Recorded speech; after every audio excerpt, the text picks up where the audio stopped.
ஆண்டவரும் இரட்சகருமாக இயேசு கிறிஸ்துவின் இனிய நாமத்தை உங்களை யாவருக்கும் அன்பின் வாழ்த்துக்களை தெரிவித்துக் கொள்கிறேன். அருமையான தேவப்பிள்ளையிலே, நியூ டே நியூ ஹோப், புதிய நாள் புதிய நம்பிக்கை தின தியானத்தின் மூலமாய் இந்த நாளில் கூட உங்களை சந்திப்பில் நான் மிகுந்த மகிழ்ச்சி அடைகிறேன். அல்லேலூயா. ஆண்டவருடைய பெரிதான கிருபையினால் ஒவ்வொரு நாளும் ஆண்டவர் நமக்கு அந்த வேண்டிய வார்த்தையை மன்னாவை கொடுத்து எவ்வளோ அற்புதமாய் நம்மளை நடத்தி கொண்டு வருகிறார் அல்லவா. ஆண்டவர் கிருபையினால அநேகருக்கு இது பிரயோஜனமாய் ஆசீர்வாதமாக இருக்கிறது அறிந்து நான் ஆண்டவருக்கு நன்றி சொல்லுகிறேன். ஆமேன். இன்றைக்கு கூட கர்த்தர் நமக்கு கொடுக்கிற வார்த்தை என்ன? 3 யோவான் புஸ்தகம் 1 அதிகாரம் 2வது வசனம் கூட வாசிக்க கேட்போம். பிரியமானவனே, உன் ஆத்துமா வாழ்கிறது போல நீ எல்லாவற்றிலும் வாழ்ந்து சுகமாயிருக்கும்படி வேண்டுகிறேன். அல்லேலூயா. பிரியமானவனே, உங்களை பார்த்துதான் ஆண்டவர் சொல்றார், பிரியமானவளே, என் அன்பு பிள்ளையே, உன் ஆத்துமா வாழ்கிறது போல நீ எல்லாவற்றிலும் வாழ்ந்து சுகமா இருக்கணுமா. எல்லாவற்றிலும் அப்படின்னா என்னங்க? எல்லாத்திலும், including everything. A to Z சொல்றேன்ல, எல்லாவற்றிலும் நீங்க வாழ்ந்து சுகமா இருக்கணும்னு ஆண்டவர் விரும்புகிறார். அவர் எல்லாவற்றிலும் ஆண்டவரை ஆசீர்வதித்து சுகமா இருக்க பண்ணுகிற கர்த்தர். வேதத்தில் வாசிக்கிறோம். உபாகம் புஸ்தகம் 1 அதிகாரம் 31 வசனத்தில் வாசிப்பீங்கன்னா அங்கே அழகாக சொல்லப்பட்டிருக்கும். வாசிக்க கேட்போம். ஒரு மனிதன் தன் பிள்ளையை சுமந்து கொண்டு போவது போல நீங்கள் இவ்விடத்திற்கு வரும் வரைக்கும் நடத்தி வந்த வழிகள் எல்லாவற்றிலும் உங்கள் தேவனாகிய கர்த்தர் உங்கள் சுமந்து கொண்டு வந்ததை கண்டீர்களே. அல்லேலூயா. பாருங்க, எல்லாவற்றிலும் உங்கள் தேவனாகிய கர்த்தர் உங்களை சுமந்து கொண்டு வந்ததை பார்த்தீங்களே. அதுக்கு முன்னாடி சொல்லி, இது யாருக்கு? இஸ்ரவேல் ஜனங்களுக்கு ஆண்டவர் சொல்றாரு, ஒரு மனிதன் தன் பிள்ளையை சுமந்து கொண்டு போவது போல இவ்விடத்திற்கு வாக்குத்தத்தம் பண்ணப்பட்ட பாலும் தேனோட தேசத்துக்கு ஆண்டவர் எப்படி நடத்தினார்? எல்லாவற்றிலும் உங்கள் தேவனாகிய கர்த்தர் உங்களை சுமந்து கொண்டு வந்தது போல. ஹல்லேலூயா. நீங்க எல்லாவற்றிலும் வாழ்ந்து சுகமா இருக்கணும்னு சொன்னார்ல, எல்லாவற்றிலும். ஆமே. இங்க சொல்லப்பட்டிருக்கு, அவர் தான் உங்களை சுமந்து கொண்டு வந்தார்.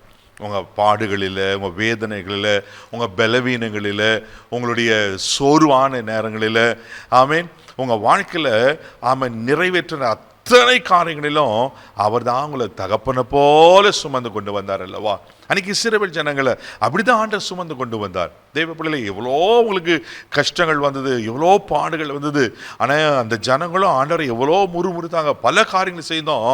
ஆண்டவர் எல்லாவற்றிலும் அவர் கூட இருந்து அவர் தகப்பனை போல சுமந்து கொண்ட தகப்பன் இன்னைக்கு உங்களையும் அவர் சுமக்க உண்மையில் இருக்கிறார். 1 சாமுவேல் புஸ்தகம் 25 அதிகாரம் 6வது வசனம் கூட நீங்க வாசிப்பீங்கன்னா அங்க இன்னொரு காரியத்தை அங்க சொல்லப்பட்டிருக்கு. வாசிக்க கேட்போம். அவனை நோக்கி, நீர் வாழ்க, உமக்கு சமாதானம், உம்முடைய வீட்டுக்கு சமாதானம், உமக்கு உண்டான எல்லாவற்றிற்கும் சமாதானம் உண்டாவதாக என்று அவனை வாழ்த்தி. அல்லேலூயா. எல்லாவற்றும் உனக்கு உண்டான எல்லாவற்றுக்கும் சமாதானமா. இன்னைக்கு ஆண்டவர் 2வது என்ன சொல்றாருனாக்கா, 1 எல்லாவற்றிலும் நீ சுகமா இருக்கணும், நீ எல்லாவற்றிலும் தகப்பனை போல அவரை சுமந்து கொண்டு வர்றாரு. 3வது எல்லாவற்றிலையும் சமாதானமா இருக்கணுமா. தெய்வ பிள்ளைகளே, இன்னைக்கு சமாதானம் இல்லாத எத்தனை குடும்பங்கள் வேதனைப்படுகிறது, எத்தனை குடும்பங்களில் கஷ்டங்களை நஷ்டங்களை நம்ம பார்க்குறோம்ல. தெய்வ பிள்ளைகளை, எத்தனை காரியங்கள் நிம்மதி இல்லாமல் இருக்குது. ஆனால் இன்னைக்கு ஆண்டவர் உங்கள் குடும்பத்தில், தனிப்பட்ட வாழ்க்கையில், உங்கள் எல்லா சூழ்நிலையிலும் நீங்கள் செய்கிற எல்லா காரியங்களும் அவர் சமாதானத்தை கட்டளையிடுவதற்கு உண்மையில் தெய்வனாக இருக்கிறார். ஆமே. தெய்வ பிள்ளை, நீங்கள் எல்லாவற்றிலும் வாழ்ந்து சுகமாக இருக்கணும், எல்லாவற்றிலும் தகப்பனை போல அவர் சுமக்கிறாரு, எல்லாவற்றிலும் சமாதானம் தராரு.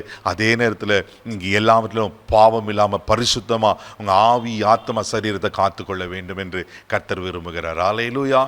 அவர் எல்லாவற்றிலும் அப்படின்னா இன்க்ளூடிங் எவ்ரிதிங், எல்லாம் ஒன்று தவறாம எல்லாவற்றிலும் உங்கள் சுகமாக இருக்க பண்ணி உங்களை வாழ்ந்திருக்க பண்ண அவர் உண்மையில் இருக்கிறார். இன்னைக்கு எல்லாவற்றிலும் அவருடைய ஆசீர்வாதத்தை, அவருடைய நன்மையை நீங்கள் பார்க்க போறீங்க. பாவம் செய்யாமல் உங்களை பாதுகாத்து கொள்ளுங்க. கண்களை மூடி நம்ம ஜெபிக்கலாம். அன்பு தகப்பனே, உமக்கு நன்றி சொல்லி உங்க துதிக்கிறோம், ஸ்தோத்திரம்ப்பா. பிரியமானவனே, நீ எல்லாவற்றிலும் வாழ்ந்து சுகமாயிருன்னு சொன்ன போல ஆண்டவரே உமக்கு ஸ்தோத்திரம்ப்பா. ஆமேன். நன்றே. யார் யார் எப்படிப்பட்ட குறைவுகளோடு இருக்காங்க தெரியலப்பா, எங்களை வாழ்ந்திருக்க பண்ணுங்க, எங்களை சுகமாக இருக்க பண்ணுங்க, எங்களை சமாதானத்தோடு இருக்க பண்ணுங்க.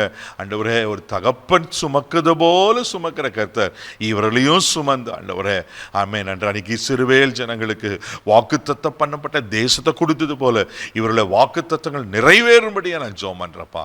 எல்லாம் ஆசீர்வதி, கனப்படுத்தும், கிருபை கொப்பு கொடுறேன். இவன் பாவம் செய்யாம பாதுகாத்துகளும் இந்த நாள் முழுதும் கரம் பிடித்து நடத்தும்.